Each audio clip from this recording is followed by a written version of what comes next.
when Vice President Mike Pence left the October 8 game after the national anthem, he grabbed the spotlight from Peyton Manning. Stephen J. Beard /Indistar.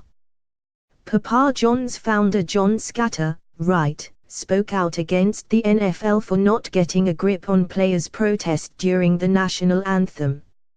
Now some are calling for a boycott of Papa John's. Photo, USA Today. Look, Papa, listen, John. I realize you already apologized for what you called divisive comments made during an earnings call last month when you said NFL controversies are hurting the pizza business. But you might want to consider a second apology now that you've opened the door for other retailers that are searching for a convenient storyline to explain poor sales.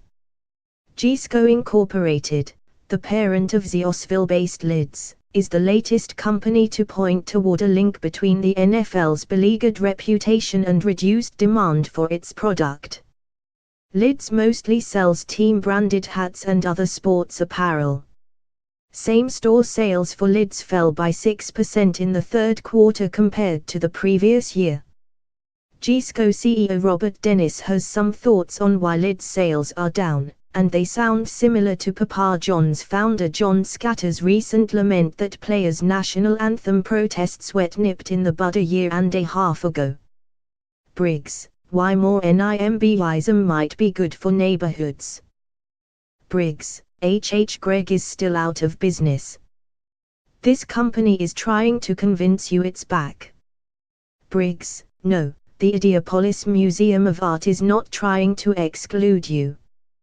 The well-publicized challenges facing the NFL have meaningfully dampened demand for NFL-licensed merchandise during the heart of football season, Dennis said December 1 during an earnings call. This NFL impact was the single biggest factor weighing on third quarter sales. The single biggest factor. That's a heck of a claim for a company competing in the fickle space of consumer sports apparel.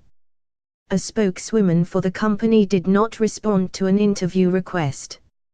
Analysts who participated in the earnings call attempted to drill down into how the NFL played such an outsized role in Lids' weak quarter.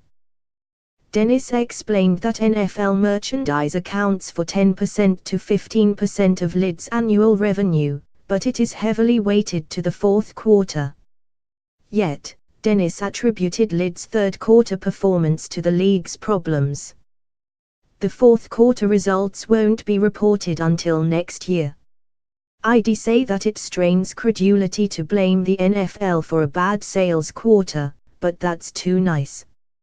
It's simply a dumb excuse, and that goes for companies whether they're selling ball caps or pizza. It's true that the NFL has big problems. Yet, the league has been fending off shocking, cringe-worthy stories for years, and seemingly non-stop since the day we all saw the casino surveillance footage that revealed the violence with which former Baltimore Ravens running back Ray Rice hit his then-girlfriend on an elevator. As the NFL has become more contentious, as more off-the-field violence involving players became public, as evidence piled up that human beings are destroying their brains and bodies to entertain us, as Colin Kaepernick quietly, and then more publicly, protested treatment of African Americans, leading some people to cheer and others to boycott, as other players carried on his protest, sparking criticism from President Donald Trump, a Colts game stunt from Vice President Mike Pence and another twist in the culture war. Every company that does business with the league has had ample time and information to reassess the costs and benefits of having such a volatile partner. In other words, to whatever extent NFL controversies are affecting consumers' behavior, it does seem like the shift would have suddenly emerged in the third quarter.